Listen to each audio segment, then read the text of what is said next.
Hello दोस्तों, exam Hindi official में आपका स्वागत है। आज हम एग्ज़ाम नोटिफिकेशन एक्सप्लेनेशन के सेक्शन में एलआईसी के वैकेंसी को एक्सप्लेन करेंगे। ये एक बहुत अच्छी वैकेंसी है। अब ये अच्छी वैकेंसी कैसे है, अब नोटिफिकेशन के साथ साथ हम इसको एक्सप्लेन करते रहेंगे। आगे देखते रहिए। सबसे पहले तो ये LIC online mode only application invite किया है। इसमें कोई ऑफलाइन मोड नहीं है। हालांकि आजकल तो ऑफलाइन मोड तो कम ही हो गए हैं। अब आगे आगे देखते हैं क्या है। इसमें टोटल नंबर ऑफ वैकेंसी 300 है, जो कि एक अच्छी खासी वैकेंसी मानी जाती है। और ये सारे वैकेंसी जो है ये ऑफिसर लेवल का है। और इसमें हम आगे देखते हैं कि क्या क्या है। इसमें सारे रिजर्वेशन कैटेगरी के लिए सबको अलग अलग से सीट को बांट दिया गया है। और इसको जितने भी डिसेबिलिटी हैं, जो reservation for person benchmark disability हैं, उसको बहुत अच्छी तरह से एक्सप्लेन किया गया है कि आपका लोकोमोटर डिसेबिलिटी है तो क्या होगा, विजुअल इम्पार्टमेंट है तो क्या होगा, हीरिंग इम्पार्टमेंट है तो क्या होगा, इंटेलेक्चुअल डिसेबिलिटी है तो क्या होगा, मल्टीपल डिसेबिलिटी है तो क्या हुआ। और ये सारी डिसेबिलिटी जो है right to person with disability act 2016 के अंतर्गत जो सर्टिफाइड है उनको दिया जाएगा। और उसके साथ साथ एक सर्टिफिकेट भी इशू करती है। सर्टिफिकेट के अनुसार ही इसकी मान्यता दी जाएगी। अब आगे देखते हैं क्या क्या है। शेड्यूल ऑफ इवेंट, इसमें क्या है कि 15 जनवरी से शुरू हो गया है। ये 15 जनवरी से शुरू हो गया है ये वैकेंसी, और 31 जनवरी तक चलेगा ये। में 7 से 10 दिन पहले एग्ज़ाम के पहले कॉल लेटर आएगा, जो कि पहला पीटी डेट है जो 17 फरवरी को दिया गया और 20 फरवरी को दिया गया। कैंडिडेट के अनुसार है। अगर दो ज़्यादा कैंडिडेट हैं 2 डेट में एग्ज़ाम होगी, कम कैंडिडेट है तो 1 डेट में एग्ज़ाम होगी। और इसमें क्या है कि मेंस का भी एग्ज़ाम दिया गया टेंटेटिव 18 मार्च 2023, यानी कि लगभग 1 महीने के बाद मेंस की एग्ज़ाम होंगे, जो कि बहुत अच्छी बात है। बहुत सारे वैकेंसी में तो ऐसा होता है कि आज एग्ज़ाम दे दिया, पता नहीं 3-4 साल के बाद में वो मेंस लेगा, उसका कुछ पता रह नहीं रहा आजकल। और उसके साथ में देखते हैं आगे क्या क्या कंडीशन है। इसमें मिनिमम एज 21 ईयर्स है। अगर आपका 21 ईयर्स 1 जनवरी 2023 को कंप्लीटेड है तभी आप भर पाएंगे। और उसके बाद 30 साल से ऊपर नहीं होना चाहिए, यानी कि जो 1 जनवरी 2023 को आपका 30 साल से 1 साल भी ज़्यादा नहीं होना चाहिए। इसलिए उसके अनुसार ये डेट दिया गया है, डेट ऑफ बर्थ 2/1/93 से लेकर के 1 जनवरी 2002 तक। ये both date inclusive only are eligible, मतलब जो इस डेट के अंतर्गत जिनका बर्थडे है वही ये सब इसमें भर सकते हैं, बाकी कोई नहीं भर सकते हैं। इसके साथ साथ बहुत सारे रिजर्वेशन का रिलैक्सेशन, एज रिलैक्सेशन दिया गया है। जैसे SC/ST 5 साल, OBC 3 साल। अगर आप डिसेबिलिटी के साथ जनरल हैं तो 10 साल। अगर आप डिसेबिलिटी के साथ SC/ST हैं तो 15 साल। अगर आप डिसेबिलिटी के साथ OBC हैं तो 13 साल। अगर आप short service commission general, short service commission मतलब जो ऑफिसर होते हैं कुछ समय के लिए 5-10 साल के लिए वैकेंसी होती है, फिर वो छोड़ देते हैं, उसके लिए 5 साल का एज रिलैक्सेशन है। फिर उसी तरह से अगर वो SC/ST हैं तो 10 साल के लिए। और अगर OBC हैं, इमरजेंसी कमीशन ऑफिसर है तो 8 साल के लिए। अगर कोई LIC में पहले से ही काम कर रहा है, ओनली उसका परमानेंट एम्प्लॉई है, तो उसके लिए 5 साल के छूट है। के साथ में एजुकेशन क्वालिफिकेशन काम क्या मांग रहा है। इसमें बहुत अच्छी चीज़ है कि सिर्फ bachelor degree in any discipline from a recognise Indian university institution, जो कि इंडिया में, जो भारत में पढ़े हैं, कोई भी डिसिप्लिन में पढ़े हैं जो रिकॉग्नाइज है, जो मान्यता प्राप्त है, उसके साथ अगर BA किए हैं तो ये सारे भर सकते हैं। यहाँ लिखा गया कि no equivalent education qualification shall be considered as eligible by LIC of India.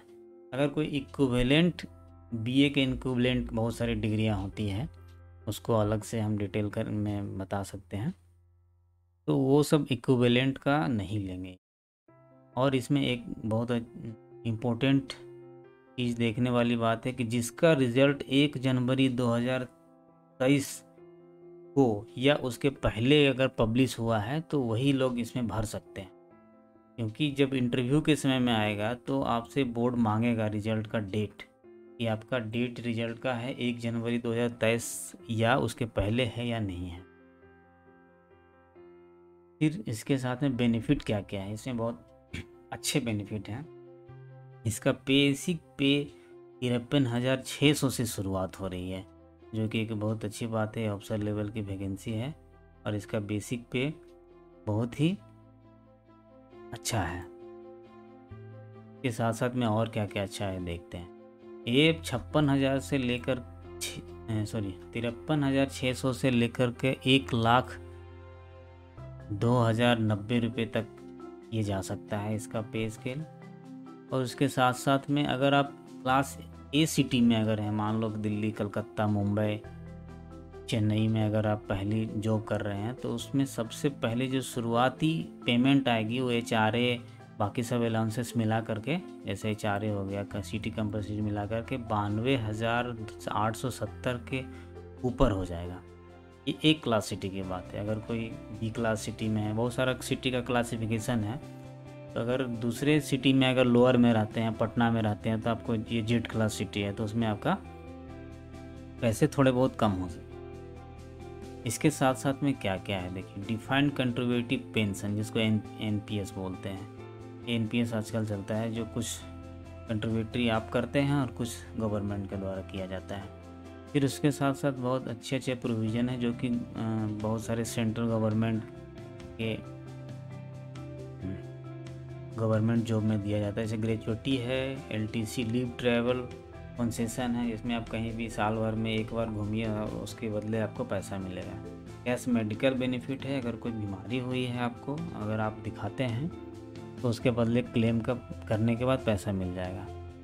फिर ग्रुप मेडिक्लेम है और ग्रुप पर्सनल एक्सीडेंट इंश्योरेंस है, आपका एक्सीडेंटल इंश्योरेंस भी करा जाएगा, ग्रुप इंश्योरेंस है, आपको व्हीकल लोन भी दिया जाएगा, साथ साथ में आपको मील कूपन, आने का पैसा, reimbursement of cost of brief case, leather bags, अगर आपका ऑफिस में बैग अगर यूज करते हैं तो उसके लिए ये पैसा मिलेगा।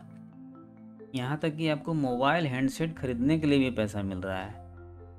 उसके साथ supply of daily and magazine, आपको मैगजीन और न्यूज़पेपर वगैरह मिलेंगे, चाय कॉफ़ी फ्री में रहेगा, जो मोबाइल के चार्ज हैं, रिचार्ज है, वो भी आपको मिलेगा। बाकी जो है इस पर रूल्स और दिया गया है। सर्विस कंडीशन क्या है? सर्विस कंडीशन में है कि आपको एनीवेयर इन इंडिया, कहीं भी आपकी पोस्टिंग हो सकती है, चाहे चेन्नई में हो सकती है, पटना में हो सकती है, दिल्ली में हो सकती है, बेंगलोर में हो सकती है। और इसके साथ में एक चीज़ है कि आपको होम जोन तो मिलने से पहले आपको 3 साल कोई ग्रामीण इलाके में, मुफस्सिल ब्रांचेस, कोई ग्रामीण इलाके में आपको नौकरी करनी होगी। जैसे रूरल वगैरह में LIC की ऑफिस रहती है, छोटे छोटे डिस्ट्रिक्ट्स में रहती है, तो अगर आप उसमें पहले 3 साल तक कहीं ना कहीं जॉब करेंगे तभी आपको कहीं होम ब्रांच दिया जा सकता है, और कहीं दूसरी जगह चॉइस पोस्टिंग दी जा सकती है। तो चॉइस का जिक्र यहाँ नहीं है। अब प्रोबेशन पीरियड क्या होता है, जब उसको जॉब को कच्चा माना जाता है, यानी कि ट्रेनिंग टाइप का मान सकते हैं। ये पीरियड होता है 1 से 2 ईयर तक होता है, डेट ऑफ ज्वाइनिंग से होगा, 1 से लेकर 2 साल तक है। ये कुछ ज़्यादा इम्पोर्टेंट नहीं है, क्योंकि प्रोबेशन पीरियड के बाद सबको लगभग परमानेंट होना ही पड़ता है, हो ही जाते हैं।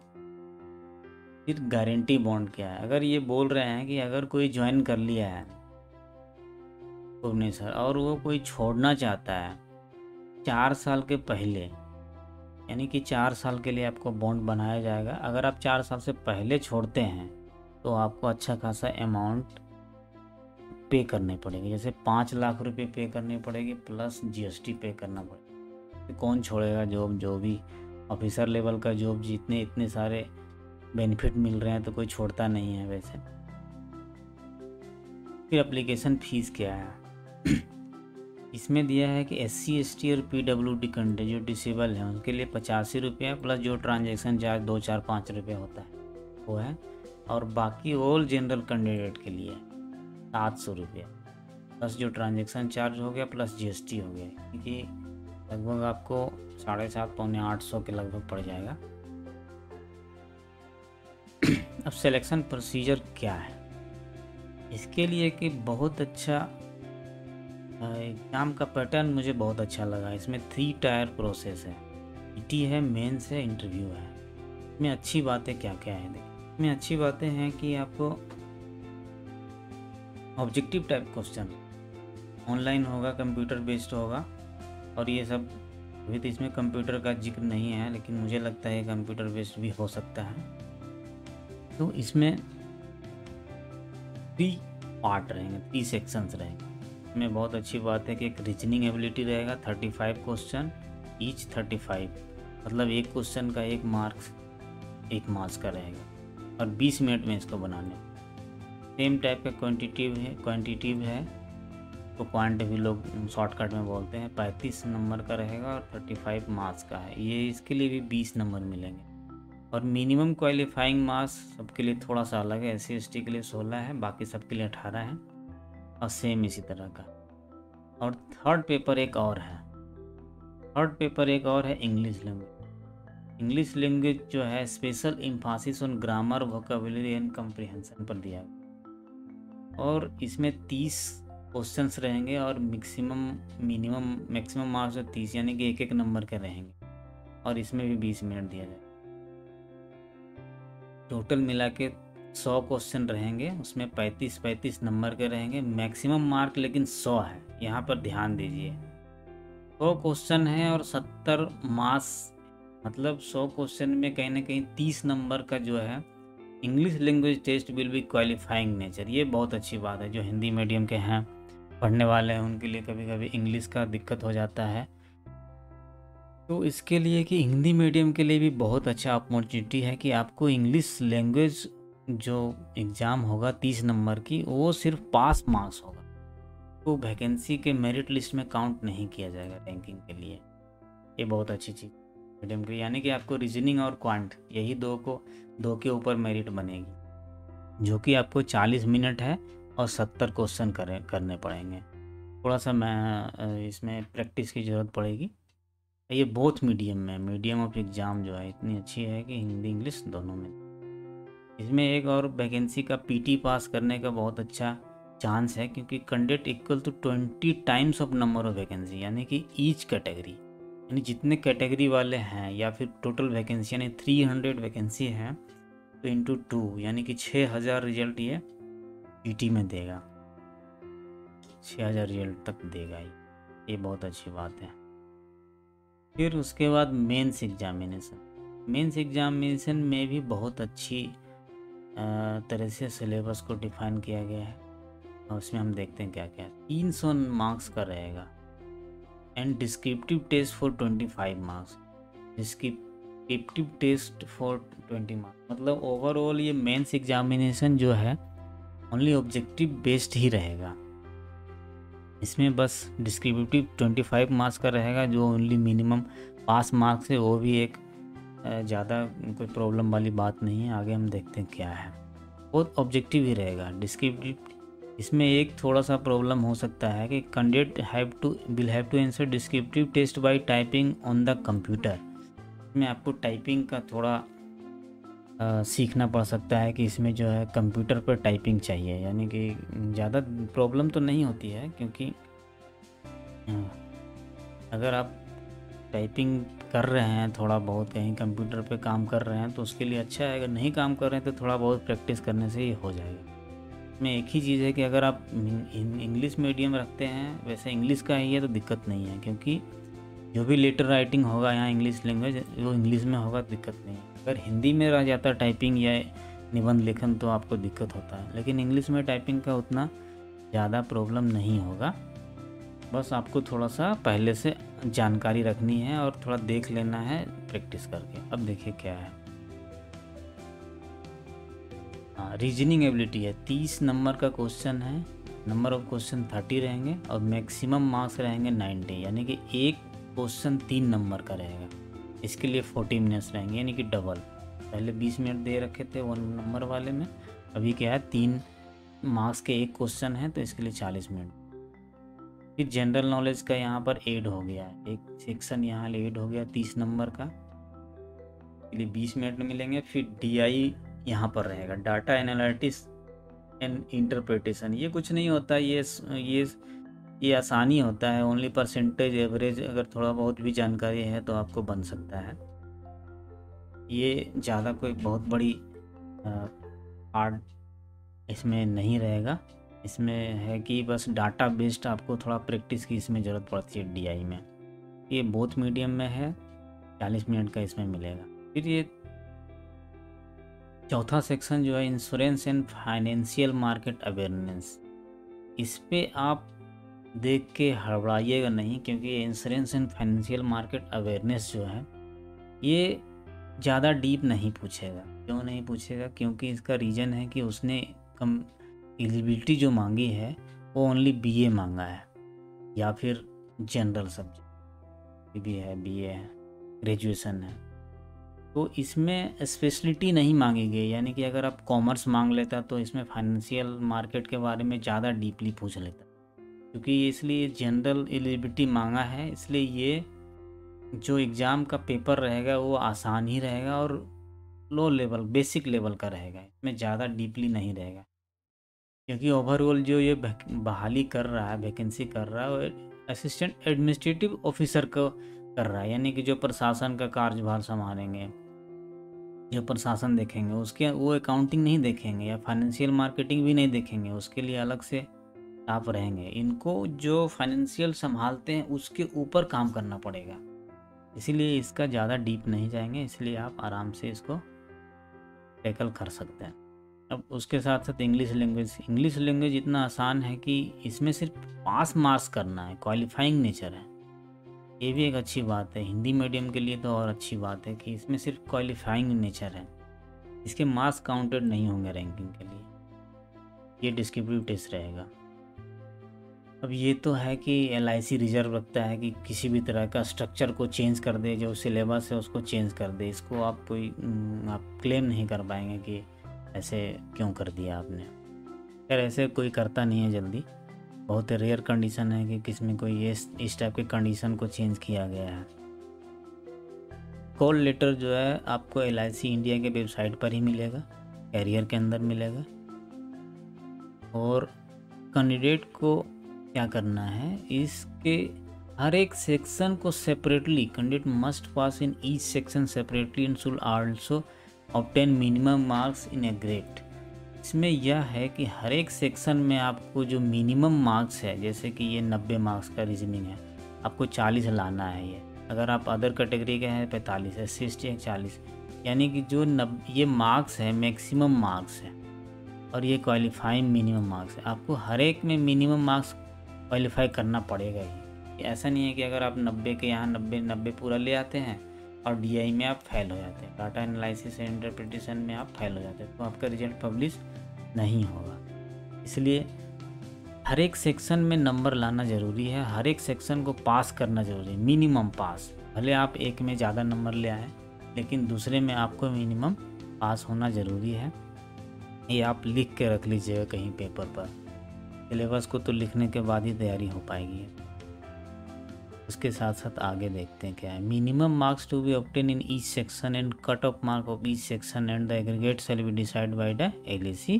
A descriptive test of English language of qualifying nature and marks of the test will not be counted for ranking।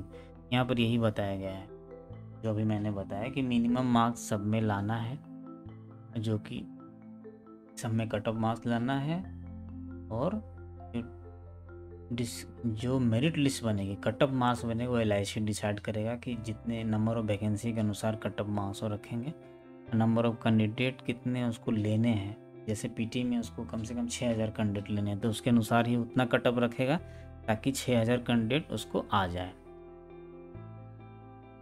यही है LIC इसके लिए this regard shall be final and binding on the other candidate. ये LIC का decision रहेगा, उसको कोई आप डिनाई नहीं कर सकते, ना आप क्लेम कर सकते, और वो कुछ सुनेगा भी नहीं। ये भी बोल रहा है no correspondence will be entertained in the regard कोई पत्राचार आप नहीं कर सकते। ये जो मार्क्स रहेगा ये नॉर्मलाइज बेस पे रहेगा, normalized using pre percentile equating method.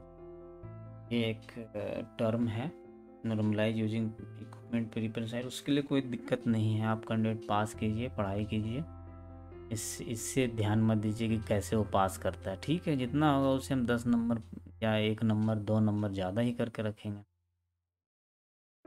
अब ये कुछ नहीं है, टेस्ट क्या होगा, ये क्या है कि score of online examination are obtain by adopting the following procedure.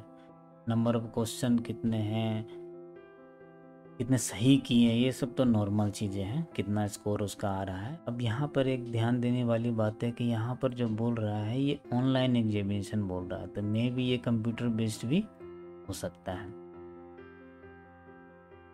अब ये 2 डेसिमल तक जारी करेगा। जैसे अगर किसी का नंबर आ रहा है 12.5, ये यहाँ रिजल्ट में आपको 52 तक दिखाएगा, यानी कि दशमलव के बाद 2 अंकों तक दिखाएगा। फिर यह है कि एग्जामिनेशन को शॉर्टलिस्ट किया जाएगा mains examination mark plus marks object in interview, यानी कि पीटी के मार्क्स नहीं जुटेंगे। ये ध्यान देना है कि पीटी सिर्फ क्वालिफाइंग नीचे का है, अगर जिसकी मेरिट लिस्ट बनेगी उसमें पीटी के मार्क्स नहीं जुटेंगे, ओनली मेंस एग्जामिनेशन के मार्क्स रहेंगे और इंटरव्यू के मार्क्स रहेंगे। भी कुछ गाइडलाइन है ऑनलाइन एग्जामिनेशन के लिए, प्रीलिम और मेंस के लिए। कुछ डॉक्यूमेंट चाहिए होगा, कॉल लेटर तो रहेगा और उसके साथ में फ़ोटोग्राफ होना चाहिए, उसमें फ़ोटो आइडेंटिटी प्रूफ रहना चाहिए, उसका पैन कार्ड, वोटर कार्ड या आधार कार्ड चलता है। Photocopy of photo identity proof, यानी जो फ़ोटो आइडेंटिटी प्रूफ रहेगा उसका एक फ़ोटोकॉपी भी उनको चाहिए होता है। कैंडिडेट का रिपोर्टिंग लेट नहीं होना चाहिए, क्योंकि बाद में अगर जो टाइम दिया गया रिपोर्ट करते हैं तो उसको परमिशन नहीं मिलेगा एग्ज़ाम के। और थोड़ा बहुत एग्ज़ाम के कंडीशन की बातें हैं, ये अभी पहले ही दिया गया। मोस्ट प्रोबेबली बहुत सारे नोटिफिकेशन में जब वो एडमिट कार्ड जारी करता है तभी देता है, लेकिन यहाँ पर ये पहले दिया गया है, तो आप थोड़ा बहुत इसको ओवरलुकिंग देख सकते हैं। जैसे कि आपको एक घंटे का एग्ज़ाम है लेकिन आपको 3 घंटे तक लग सकता है, यही पीटी एग्ज़ाम के बारे में। फिर मेंस एग्ज़ाम में 2.5 घंटे का एग्ज़ाम है, लेकिन आपको 4 घंटे तक उससे ज़्यादा भी लग सकते हैं। रफ आइडिया दे दिया कि आपको कितने घंटे लगेंगे, कि आपको चेकिंग होगा, बायोमेट्रिक डाटा लिया जाएगा, ये सब के लिए, सामान वामान के लिए। फिर guideline for person with benchmark disability using A scribe, यानी कोई लिख नहीं पाएगा तो उसके लिए, या फिर कोई आँखों से प्रॉब्लम है तो उसके लिए कोई स्क्राइब की व्यवस्था की जाती है, उसको अपने कॉस्ट पे, देयर कॉस्ट पे, ऑन कॉस्ट पे। ये डिसेबिलिटीज़ को उनको पता ही होगा। Candidate not to be scribe to another, दूसरे कैंडिडेट के लिए नहीं होगा स्क्राइबर। स्क्राइबर के बारे में डिटेल से यहाँ पर है। फिर आपको जो विजुअली इम्पार्ट के लिए यहाँ पर है डायरेक्शन है, अगर उनको चाहिए तो हम अलग से इनको बता देंगे। अब आगे देखते हैं कि इंटरव्यू का क्या फेज रहेगा, उसमें कैसे कैसे क्या करेंगे। Marks obtain in the mains examination will only be considered for short listing for interview. Mains में जो पास होंगे उन्हीं का इंटरव्यू होगा, यानी उसके पहले वाले का अगर मेंस में फेल हो जाते हैं तो आपका नहीं होगा। ये तो आपने बता ही दिया कि LIC रिजर्व रखता है कोई भी minimum eligibility standard in order to restricted contract to call. Interview के लिए मेंस पास होने के बाद ही एक ही रखा है, इसमें कुछ और अलग से नहीं है।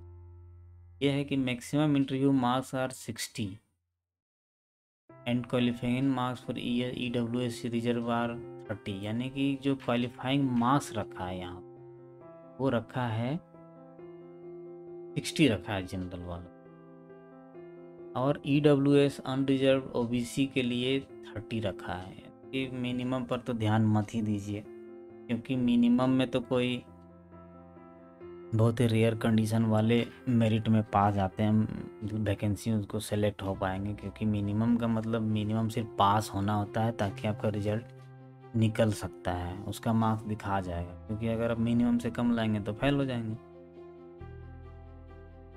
अब यहाँ पर बोल रहा है कि candidate to be called for interview will be about 3 times of a number of vacancy, यानी कि इंटरव्यू तक जाते जाते 900 कैंडिडेट को बुलाएगा। 300 वैकेंसी है तो 3 टाइम्स, और 6000 के बाद जो मेंस में 6000 कैंडिडेट मेंस लिखेंगे, उसमें से आपको ओनली 900 कैंडिडेट को इंटरव्यू तक लाएगा। उसके बाद सारे को वो फेल हो जाएंगे। के साथ में और कुछ कंडीशन दिया गया है, जैसे सिमिलर मार्क्स रहेगा तो किसकी वैलिडिटी होगी। उसमें दिया गया कि जिसके अगर सिमिलर मार्क्स है, अगर कोई ग्रेजुएशन है और कोई पोस्ट ग्रेजुएशन है, तो पोस्ट ग्रेजुएशन वाले को मेरिट में जगह दिया जाएगा। बाकी जो ओनली ग्रेजुएशन है उसको वो सक्सेसफुल हो जाएगा। फिर अगर दोनों का एजुकेशन क्वालिफिकेशन अगर बराबर है तो बेसिस ऑफ एज पर, अगर कोई 32 साल का है और वो एमए है, और अगर कोई 31 साल का एमए है, तो जो 32 साल वाले हैं उनको प्रेफर किया जाएगा। और एक चीज़ और है कि अगर आप इंटरव्यू के लिए जाते हैं तो आपका स्लीपर क्लास का फेयर भी दिया जाएगा, जो कि शॉर्टेस्ट रूट के लिए। ये नहीं कि आपको दिल्ली से कलकत्ता जाना है तो पहले दिल्ली से बम्बई चले गए, तो आपको उस केस में शॉर्टेस्ट रूट का ही मिलेगा। ये एक अच्छी बात है कि आपको रिजर्वेशन चार्जेस जो मिलेगा। अब क्या है, marks obtain in mains examination plus marks obtain interview will be the final material. वही मैं बता दिया कि पहले मेंस के जो मार्क्स रहेंगे और इंटरव्यू के जो मार्क्स रहेंगे, दोनों मिलाकर फाइनल मेरिट लिस्ट बनेगी। और उसके बाद है प्री रिक्रूटमेंट मेडिकल एग्जामिनेशन, यानी final shortlist candidate in the final material जो रहेंगे उसको प्री रिक्रूटमेंट मेडिकल एग्जामिनेशन होगा। जो मेडिकली फिट होंगे उनको ही अपॉइंटमेंट का ऑफर किया जाएगा। अब हम नेक्स्ट स्पेशल क्या है ये देखते हैं। Pre exam training for SC ST OBC PWBD candidates, means कि एग्ज़ाम से पहले आपको ट्रेनिंग दिलाया जाएगा। अगर आप SC ST OBC और PWBD में आते हैं तो आप अपना नाम रजिस्टर करेंगे divisional office of LIC convention of them after submission of, आपने ऑनलाइन एप्लीकेशन भर दिया, फिर आप रजिस्टर करेंगे डिविजनल ऑफिस में और इन्फॉर्म करेंगे। ये ऑफिस क्या करेंगे, इन्फॉर्म करेंगे रजिस्टर्ड कैंडिडेट को, डेट बताएंगे और वेन्यू बताएंगे कि कहाँ पर ट्रेनिंग आपकी होगी, और वो अपने कोस्ट पर ट्रेनिंग अटेंड करेंगे। ये नहीं कि वो कोस्ट ना पैसा जो खर्च आएगा जाने आने में या करने में वो नहीं देगा, वो आपको अपने कोस्ट पे करने पड़े। Candidate are required to refer to the website under tab career, ये आपको देखना पड़ेगा डिविजनल ऑफिस में, LIC के डिविजनल ऑफिस के वेबसाइट पे कैरियर ऑप्शन में कि क्या उसके बारे में नोटिफिकेशन आया। तो खैर बहुत सारे एग्ज़ाम आजकल कराते हैं। नेट जब से ऑनलाइन एग्जामिनेशन शुरू हुआ, बहुत सारे एग्ज़ाम्स ये प्री एग्ज़ाम ट्रेनिंग कराते हैं। इसका फ़ायदा भी ले भी सकते हैं, लेकिन वही प्रॉब्लम ये होता है कि कभी कैंडिडेट के हिसाब से या कोई एक्सेस मिल नहीं पाता है, कभी दूर होता है या पास होता है, तो ये लेस इम्पोर्टेंट वाली बात है। एक्शन अगेंस्ट मिसकंडक्ट, ये तो खैर हर एग्ज़ाम में ऐसा होता है कि अगर कोई आप अनफेयर मीन्स करते हैं, कुछ भी ऐसा करते हैं कि candidate advise to their own interest में they should not furnish any particular there for, कोई पार्टिकुलर आप सही नहीं देते हैं या गलत करके देते हैं, टेम्पर्ड करके, जैसे कोई डेट ऑफ बर्थ चेंज कर दिया, कोई मार्क्स चेंज कर दिया, तो ये आपको ये मिसकंडक्ट माना जाएगा। Use profession of mobile phone, pager, calculator, ये सब नॉट अलाउड रहेगा inside the premises where examination interview is being conducted. जहाँ एग्ज़ाम होगी वहाँ पे ये सब बैन रहेगा। नहीं, कैंडिडेट को सलाह यही है कि आप ये सब चीज़ें नहीं ले जाइए तो ही अच्छा रहेगा। ऐसे अगर वहाँ ले जाते हैं मोबाइल तो वहाँ पर उसकी सेफ कीपिंग के लिए कैन नॉट बी एश्योर्ड, मतलब वहाँ एश्योरिटी नहीं है कि आपके मोबाइल या बिलोंगिंग्स को वो लोग रखेंगे।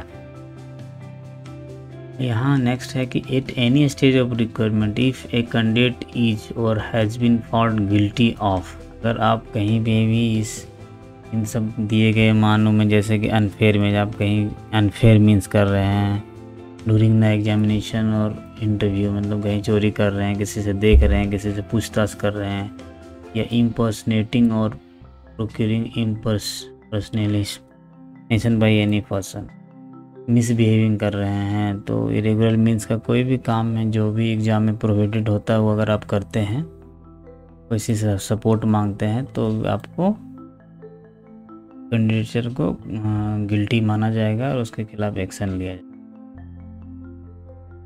और आपको डिस्क्वालिफिकेशन। अब क्या है नेक्स्ट में biometric data capturing and verification. इसमें आपको बायोमेट्रिक डाटा कैप्चर किया जाएगा, जैसे राइट थंब इम्प्रेशन लिया जाएगा, आइरिस से स्कैन किया जाएगा या फिर फोटोग्राफ लिया जाएगा। तो रिक्रूटमेंट के प्रोसेस में तो at the start of the main examination के पहले लिया जाएगा, पीटी में नहीं लिया जाएगा, इसलिए पीटी से पहले कुछ चिंता की बात नहीं है। और आजकल तो हर एग्जामिनेशन वाले ऐसे लेते हैं, इसलिए तो आप बच के या डर के कहीं नहीं जा सकते हैं। मेन एग्जामिनेशन में लेंगे, डॉक्यूमेंट वेरिफिकेशन के समय जाएंगे, इंटरव्यू के समय बिफोर इंटरव्यू बोल रहा है, at a time of reporting of the training, joining करने जा रहे हैं, ट्रेनिंग करने जा रहे हैं तो भी आपको लिया जाएगा। Candidate whose biometric does not match any stage of selection processor will not be allow in the next stage of recruitment. अगर आपका बायोमेट्रिक मैच नहीं हो रहा है तो आपको नेक्स्ट एग्जाम में नहीं लिया जाएगा। और अगर आप रिफ्यूज भी करते हैं कि बायोमेट्रिक के देने से, तो आपका कैंडिडेचर को कैंसिल किया जा सकता है। अगर आपके फिंगर में कोई स्टम्प इंक लगा हुआ है, मेहंदी लगा है, कलर किया गया है, तो उसको वॉश करके जाएं ताकि बायोमेट्रिक डाटा लिया जा सके। अगर आपका फिंगर्स गंदे हैं तो भी आप उसको वॉश करके रखेंगे। फिर ये तो बात, ये सब एक्स्ट्रा केयर करना ही होगा। तो इंजूर्ड है, डैमेज है, तो आप पहले बताएंगे कि मेरा उंगली में प्रॉब्लम है, तो दूसरा कहीं से आँखों का या फिर पैरों का लिया जाएगा। ये IRIS स्कैन भी होता है। एग्जामिनेशन मेनू फोटो जो कैप्चर किया गया, photo uploaded by the candidate in the application, वो सेम फोटो होना चाहिए। जब कैप्चर किए गए हैं उसको अपलोड करना है कैप्चर के सामने। यही सब है और फिर कुछ स्पेशल नहीं है, इसलिए इस हिसाब से बहुत अच्छी वैकेंसी है। हिंदी मीडियम वालों के लिए भी बहुत अच्छी वैकेंसी है। जो भी हैं आप, अगर आप नहीं दे रहे हैं तो किसी और को कम से कम ये चीज़ें कन्वे कर सकते हैं, तो उनके लिए कुछ ना कुछ फ़ायदा हो जाएगा वो।